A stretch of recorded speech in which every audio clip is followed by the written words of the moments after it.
they're good people. They love the Lord.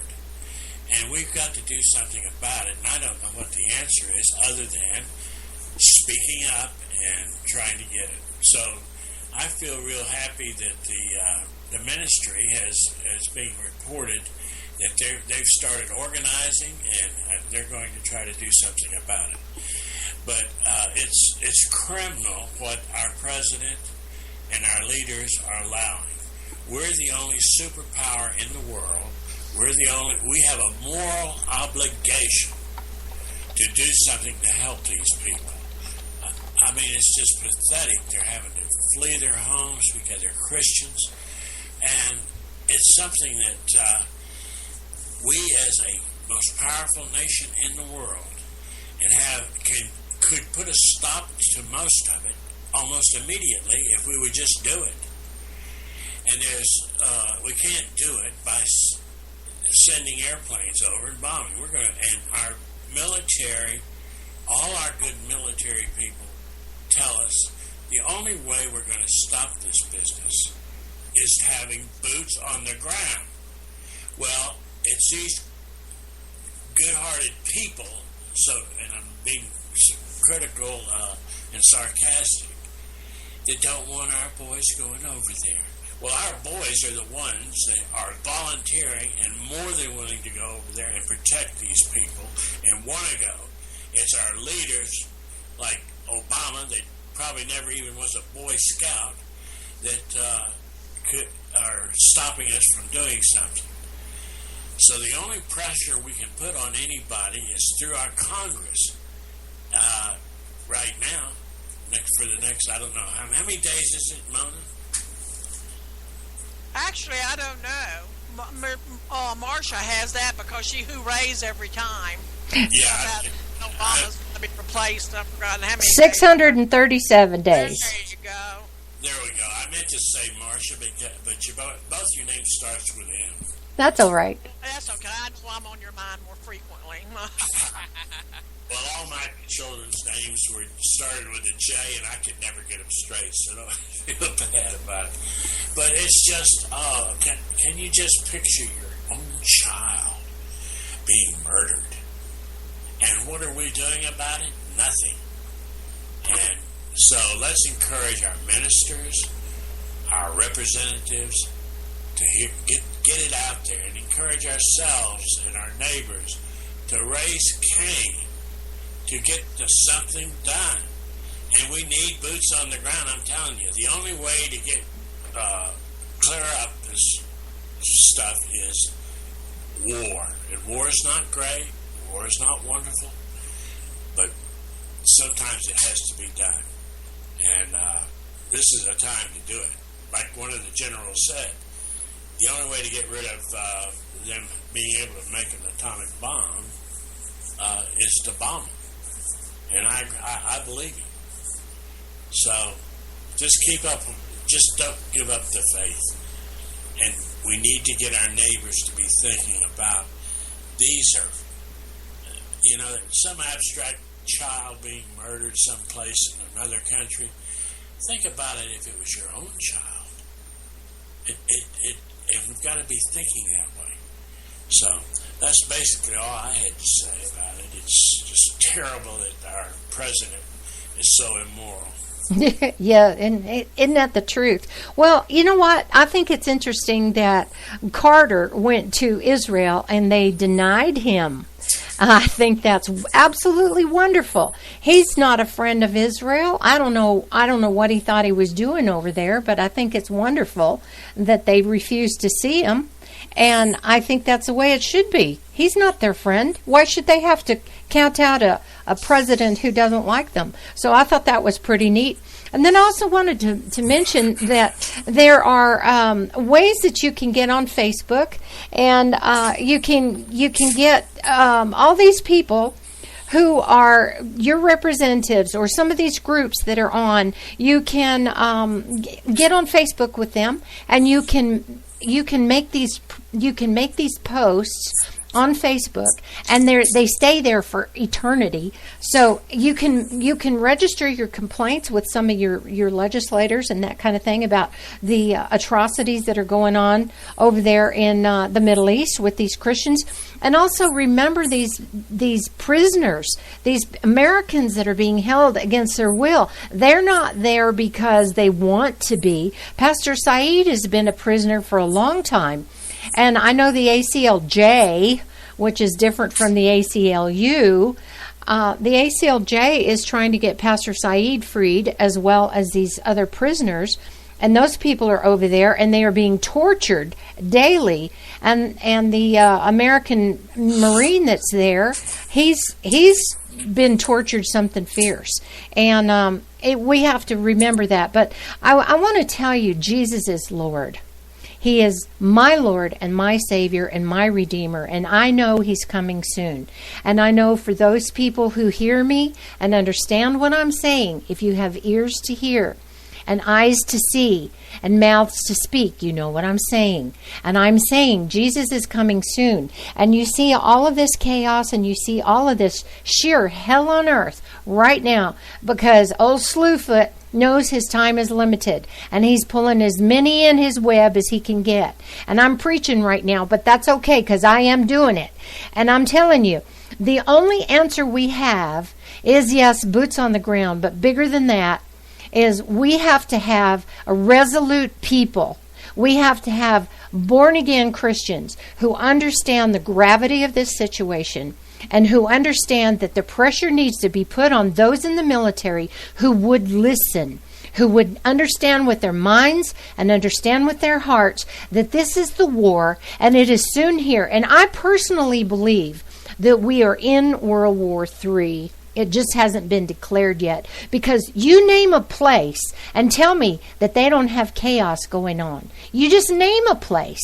And I just tell you, name a place. There isn't one. Everybody right now is hot. Everybody is working on this chaos, and they're fostering it and feeding it. And you know what? It's going to get bigger and bigger and bigger. And then one day, Jesus is going to come. He's going to take us out of here. And I'll tell you what, if you think it's bad now, you just wait till every single one of those Christians is gone. And then you're going to find yourselves in a world of hurt. It's going to be absolutely horrendous. And then the other point I want to make, and I've just forgot it. Oh well, that comes with age. But I'm here to tell you that America has got to be in this war because we are the last of the moral police, and there are people in our country who actually do care what's happening to the Christians, who actually do care what's happening over there. And as Roland pointed out, what if it was your child? Well, they have such heinous things that they're doing to these people. Now, I call them demons in skin. That's all they are in my mind. They're just demons in skin. And they are absolutely shredding people alive. And they are harvesting their organs while they're alive so that they can sell them to the Saudis. And what the Saudis are doing with them, I have no idea. But I also understand that they are draining the Christians' blood so that they can wash their hands in that blood so they feel that they are justified for Allah. Now, if that isn't evil, there is no excuse for what they're doing to be let run amok among the world. We have got to put the skids on this. And that's my little 2 cents for the whole thing. All right. Somebody, let me know what you think. You wonder where all the world leaders are. Yeah, you do. Nobody, I keep saying Obama, but it's everywhere. None of them seem to be saying anything. And it's the newspapers and our media not getting the true story out there. And we all know that if it was something that was on the liberal side, that they'd be all over it. But no, this is something that has moral value, and so they're not even reporting it. It's that's what's sad. And You know, if you talk to half of your neighbors, you'll find that half of them don't even have any idea what's going on. They might have a snippet of an idea, but not much. So our media is to be blamed for so much, too. That's true. Well, what do you know, I'm sorry, Mary. Go ahead. I was just going to say I agree with you, Roland. They have a chasing little rabbit, and so that you pay attention to this and you pay attention to that, but you don't pay attention to what the real story is, and the media is at fault for that. It's become journalist opinion. Yes, it's become an opinion rather than true news. I don't understand when journalists suddenly, instead of wanting facts, instead they want to put their opinion to promote their candidates, to promote their agenda, and that's not true journalism, and that's what we're seeing from the liberal media. Well, what I have noticed, the two most frightening words that we have in this country that is associated with the media or the talking heads, as they now have become, are the words, I think. Because that's what they'll start off with. Well, I think, and then they'll go off on some kind of crazy tangent over here. They don't tell the truth. They just think they blow this stuff out and start singing this kumbaya. Well, if we just spread out love throughout the world, we don't have to worry about it. Well, this is beyond love. I love those people who are dying. I do not love the people who are killing them. I do not want to help out the people who are killing the innocents. I want to help out the ones that are dying, suffering, crying, begging, pleading. For God's sake, and I do mean God's sake, let's help them. Yeah, and you can't love a snake, a rattlesnake. He'll bite you. And that's the way I feel about it. I mean, try not to hurt their feelings. I mean, they don't have feelings. No, they have seared consciences and they have reprobate minds. And the Bible says that people with reprobate minds are past the point of no return. And I tell you what, I call them demons in skin for a reason. These are not human people anymore. They have sold their souls to the devil, and they are slicing open children as though it's just the most fun thing to do, kicking heads around, playing soccer with people's heads. I mean, when did this become the norm and all the world leaders just shut their mouths? When? I know. That's the problem, too, is you can't get any joint, anything other than to sit around. Now they're in Vienna, talking to the Iranians again, and they're having, luxury lunches, but they're not doing anything except patting each other on the back and calling that traitor John Kerry our Secretary of State. I resent him even being called the Secretary of State. That they're negotiating for us and selling those people who are dying. They're absolutely selling the price of their souls for less than 20 cents, just for their own pleasure. It's disgusting. Well, all of it's disgusting. And we're just going to have to leave that topic there for right now because we're going to take a break. And with this break comes our constitutional moment with Susan Snelling of CollegiumBibleInstitute.com, where individuals are being reintroduced to their God and their country.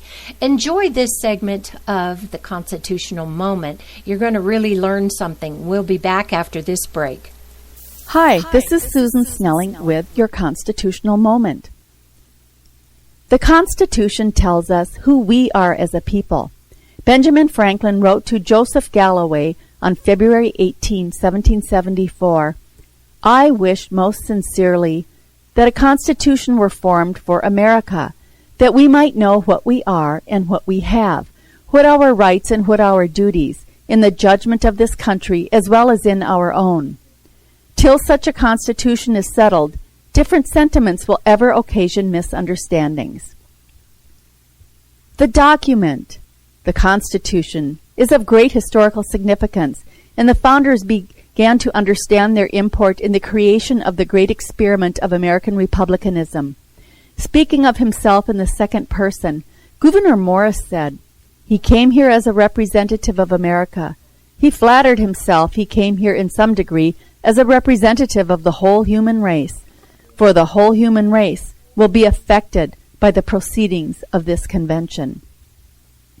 What the framers of the Constitution wanted was to establish a federal government and specify the limitations to that government, its enumerated powers.